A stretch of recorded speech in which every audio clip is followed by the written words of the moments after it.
Sebagaimana Adam, Nuh merupakan salah satu tokoh penting dalam tradisi agama-agama Abrahamik. Namanya tersebut sebanyak 45 kali dalam Bible dan 43 kali dalam Al-Quran. Kisah Nuh dalam Bible dapat ditemukan pada Genesis 6 hingga 10. Di kitab ini dikisahkan setelah manusia berkembang biak di bumi, kejahatan dan kekerasan pun merajalela. Tuhan yang menyaksikan korupsi manusia bersedih hati dan berniat untuk menghancurkan seluruh kehidupan di muka bumi. Satu-satunya orang yang tidak pantas untuk dimusnahkan hanyalah keluarga Nuh dan ketiga putranya, Syam, Ham, dan Yafet. Maka Tuhan pun memberitahu rencananya kepada Nuh dan menyuruhnya untuk membuat bahtera besar berlapis tar dari pohon koper. Ukuran bahtera yang Tuhan perintahkan untuk dibangun memiliki panjang 300, lebar 500, dan tinggi 30 kubit. Bahtera ini terdiri dari 3 dek dan memiliki atap. Setelah bahtera selesai dikerjakan, Tuhan memerintahkan Nuh yang saat itu berumur 600 tahun beserta istri dan keluarga anak-anaknya untuk masuk ke dalam bahtera. Ia juga memerintahkan untuk membawa serta setiap pasang binatang beserta makanan mereka. Dalam ayat berbeda, 7 pasang binatang bersih untuk kurban dan sepasang binatang lainnya. Setelah semua masuk ke dalam bahtera, hujan deras mengguyur bumi tanpa henti selama 7 hari berturut-turut. Seluruh air dari dalam perut bumi keluar dan banjir besar pun terjadi. Selama 40 hari kemudian, banjir semakin meninggi hingga 15 kubit di atas puncak gunung tertinggi. Seluruh makhluk hidup di bumi tewas akibat banjir ini, dan banjir menutupi bumi selama 150 hari. 2,5 bulan kemudian air mulai turun, dan puncak gunung tertinggi mulai terlihat. Setelah 40 hari, Nuh membuka jendela dan melepas ekor burung gagak serta seekor merpati. Karena tidak menemukan tanah untuk berpijak, burung merpati kembali lagi ke dalam bahtera. 7 hari kemudian, Nuh kembali melepas merpati. Kali ini burung tersebut membawa pulang setangkai pohon zaitun. Nuh menunggu 7 hari lagi sebelum kembali melepas merpati. Kali ini burung tersebut tidak kembali.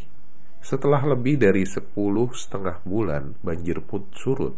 Bahtera Nuh berlabuh di Gunung Ararat. 2 bulan kemudian, seluruh bumi pun kering dari banjir. Tuhan lalu memerintahkan Nuh dan keluarganya beserta seluruh binatang yang mereka bawa untuk keluar dari bahtera. Nuh pun membangun altar bagi Tuhan untuk melaksanakan kurban berupa binatang dan burung. Aroma bakaran kurban membuat Tuhan senang. Ia pun menyatakan tidak akan lagi mengutuk tanah karena umat manusia, meskipun semua yang mereka pikirkan sejak kecil mengarah ke arah kejahatan. Ia juga menyatakan tidak akan lagi menghancurkan seluruh makhluk hidup. Selama bumi masih ada, akan ada tanam dan panen, dingin dan panas, musim panas dan musim dingin, serta siang dan malam. Tuhan lalu memberkati Nuh dan anak-anaknya dan berkata kepada mereka untuk beranak pinak dan memenuhi bumi. Seluruh binatang, baik besar maupun kecil, dan ikan di laut akan merasa takut dan berada di bawah kuasa mereka. Tuhan juga menegaskan bila binatang-binatang ini merupakan makanan bagi manusia sebagaimana gandum dan sayur-sayuran, tapi mereka dilarang untuk memakan daging yang masih mengandung darah kehidupan. Selain itu, Tuhan juga menetapkan hukum pembunuhan, di mana dirinya akan meminta darah siapapun yang mengambil nyawa orang lain. Demikian pula binatang buas yang membunuh manusia. Tuhan lalu menutup perjanjiannya dengan menyatakan tidak akan lagi air banjir menghancurkan seluruh makhluk hidup dan bumi, serta menaruh pelangi di awan sebagai tanda dari perjanjian tersebut. Setelah banjir, Nuh mulai bertani dan menanam anggur. Suatu hari ia meminum wine yang ia buat sendiri hingga mabuk dan tergeletak telanjang di dalam tenda. Ham yang melihat Nuh telanjang memberitahu Syam dan Yafet. Keduanya pun mengambil sebuah jubah sambil berusaha untuk tidak melihat tubuh telanjang ayah mereka. Setelah bangun dari pingsannya, Nuh mempelajari perbuatan Ham yang telah melihatnya telanjang. Ia pun mengutuk Kan'an, putra Ham, sebanyak 3 kali untuk menjadi pembantu paling rendah bagi Syam dan Japet. Nuh hidup selama 350 tahun setelah banjir dan meninggal dalam usia 950 tahun. Ketiga putra Nuh kemudian menjadi nenek moyang seluruh umat manusia yang hidup di bumi, di mana Japet menurunkan bangsa-bangsa di Asia, Ham bangsa-bangsa di Afrika, dan Syam bangsa-bangsa di Timur Tengah. Kisah Nuh dalam Al-Quran terpencar di sejumlah surat. Rangkaian pertama yang memuat kisah Nuh terdapat pada surat Al-A'raf 59 hingga 64, Yunus 71 hingga 73, Hud 25 hingga 48, Al-Mu'minun 23 hingga 30, Asy-Syu'ara 105 hingga 120, serta Nuh 1 hingga 28. Kisah Nuh dalam Quran dibuka dengan seruan Nuh kepada kaumnya untuk menyembah Allah semata dan meninggalkan Tuhan-Tuhan lain. Para pemuka kaum Nuh yang menolak seruan itu menyatakan bahwa Nuh tidak lebih dari manusia biasa yang berhasrat ingin menjadi manusia yang dihormati. Menurut mereka, jika Tuhan berkehendak, tentu Dia akan mengutus malaikat dan bukan manusia biasa seperti dirinya. Selain itu, mereka juga berargumen bila Nuh adalah seorang pendusta karena mereka tidak pernah mendengar seruan itu sebelumnya. Para pengikut Nuh yang berasal dari kelompok marginal juga menunjukkan betapa lemah pengaruh Nuh dalam masyarakat. Mendengar jawaban tersebut, Nuh kembali menegaskan bahwa dirinya merupakan seorang rasul terpercaya sekaligus pemberi peringatan yang diutus oleh Tuhan kepada mereka. Oleh sebab itu, sembahlah Allah dan bertakwalah kepadanya, serta taatlah padaku. Niscaya Allah akan mengampuni sebagian dosamu dan memanjangkan umurmu. Selain itu, Nuh juga menyatakan bila dirinya tidak meminta imbalan apapun kepada kaumnya. Mendengar jawaban Nuh, kaumnya meledek. Bagaimana mungkin mereka beriman kepada Nuh, sedangkan orang-orang yang mengikutinya tidak lain dan tidak bukan merupakan orang-orang yang hina dina. Nuh menjawab ejekan tersebut dengan menyatakan bahwa dirinya tidak mungkin mengusir orang-orang yang beriman. Selain itu, ia juga takut bila para pengikutnya diusir, Tuhan akan menimpakan azab kepada mereka semua. Mengetahui bahwa Nuh tidak mungkin dihentikan, mereka pun mengejeknya sebagai orang gila dan mengancamnya dengan perajaman. Mereka juga menantang Nuh untuk menurunkan azab sebagai bukti bahwa dirinya merupakan utusan Tuhan. Nuh yang bersedih hati karena seruannya selama siang dan malam, baik dengan sembunyi maupun terang-terangan, tidak digubris oleh kaumnya, lalu bermunajat kepada Allah. Menurut Nuh, kaumnya telah mendustakan dirinya dan enggan untuk meninggalkan ibadah kepada Tuhan Wad, Suwa, Yagus, Ya'uq, dan Nasr. Oleh karenanya, ia meminta kepada Tuhan untuk memberi keputusan antara dirinya dengan kaumnya, sambil berharap agar Tuhan sudi menyelamatkan orang-orang beriman yang mengikuti dirinya. Tuhan lalu menjawab munajat Nuh dengan menyatakan bahwa tidak ada lagi kaum Nuh yang akan beriman kepadanya. Oleh karena itu, Tuhan memerintahkan Nuh untuk membuat sebuah bahtera, karena dirinya akan menenggelamkan mereka.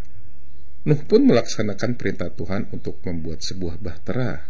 Perbuatan Nuh ini kemudian mengundang cemooh para pemimpin kaumnya yang disikapi oleh Nuh dengan ancaman bahwa suatu saat nanti dirinya juga akan mengejek mereka.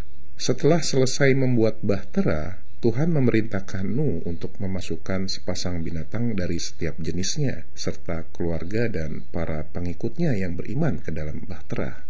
Maka setelah turun perintah Tuhan, tanur pun memancarkan air yang sangat banyak. Bahtera Nuh terombang-ambing di dalam gelombang besar yang menyerupai gunung. Dari atas bahtera, Nuh melihat anaknya berusaha menyelamatkan diri. Ia pun memintanya agar naik ke atas kapal dan meninggalkan orang-orang kafir. Si anak yang percaya diri menjawab akan pergi ke gunung untuk menghindari air. Nuh yang berusaha meyakinkan si anak bahwa tidak ada yang bisa berlindung dari azab Allah pada hari itu, merasa tidak berdaya setelah sebuah ombak besar menenggelamkan putranya. Setelah seluruh kaum Nuh mati tenggelam, Tuhan pun memerintahkan langit untuk berhenti. Perlahan-lahan air surut dan bahtera pun berlabuh di atas gunung Judi. Di dalam bahtera, Nuh mengadu kepada Tuhan bahwa putranya adalah bagian dari keluarganya juga, sambil menyatakan bahwa janji Tuhan pasti benar dan ia adalah hakim yang maha adil. Mendengar keluhan Nuh, Tuhan berkata, "Sungguhnya dia bukanlah termasuk keluargamu karena perbuatannya sungguh tidak baik. Sebab itu janganlah engkau memohon kepadaku sesuatu yang tidak engkau ketahui. Aku menasihatimu agar tidak termasuk orang yang bodoh." Demi mendengar jawaban Tuhan, Nuh pun berdoa untuk selalu dalam perlindungan Tuhan. Seandainya Tuhan tidak menaruh belas kasih padanya, tentu dirinya sudah termasuk ke dalam orang-orang yang rugi. Selain itu, ia pun berdoa agar Tuhan mengampuni dirinya, orang tuanya, dan siapapun yang memasuki rumahnya dengan beriman. Tuhan lalu menyeru Nuh untuk turun dari bahtera dengan damai. Ia juga memberinya keberkahan, demikian pula kepada umat-umat lain yang bersamanya. Apabila kita bandingkan narasi dari kedua kitab, maka kita akan dapatkan sejumlah persamaan sebagai berikut. Pertama, baik Bible maupun Quran sama-sama menyatakan bahwa Tuhan memerintahkan Nuh untuk membangun bahtera. Kedua kitab suci juga menyatakan bahwa Tuhan memerintahkan Nuh untuk memasukkan binatang secara berpasangan ke dalam bahtera yang ia bangun. Selain itu, keduanya juga menyatakan bahwa Tuhan menurunkan banjir dan menyelamatkan Nuh dari banjir tersebut. Di luar ketiga persamaan ini, narasi Nuh dalam Bible dan Quran memiliki beberapa perbedaan mendasar. Pertama, banjir dalam Bible disebabkan oleh kejahatan dan kekerasan yang merajalela di antara manusia. Sedangkan dalam Quran, banjir dikarenakan kaum Nuh menolak untuk meninggalkan sesembahan selain Allah.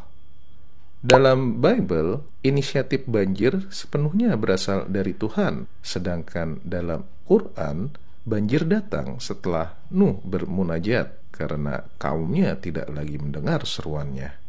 3. Bible merinci dengan detail baik ukuran bahtera maupun proses terjadinya banjir, sementara Quran tidak merincinya dan hanya menyebut keduanya secara sekilas. 4. Banjir dalam Bible bersifat global, yakni menghancurkan seluruh umat manusia dan binatang di muka bumi, sedangkan dalam Quran hanya menghancurkan kaum Nuh semata. Dalam Bible, seluruh putra Nuh selamat dari banjir, sedang dalam Quran salah satu di antaranya tewas tenggelam. Demikian pula seorang istri Nuh. Sebaliknya, adegan Nuh yang mabuk dan telanjang juga tidak muncul dalam Quran. Secara umum, 69% dari narasi Nuh dalam Al-Quran terfokus pada polemik antara Nuh dengan kaumnya. Narasi Quran ini sangat berbeda dari Bible yang 34% dari narasi menceritakan bagaimana peristiwa banjir besar tersebut terjadi. Hal ini menunjukkan perbedaan signifikan di antara kedua kitab suci dalam menceritakan kisah Nuh dan banjir besar.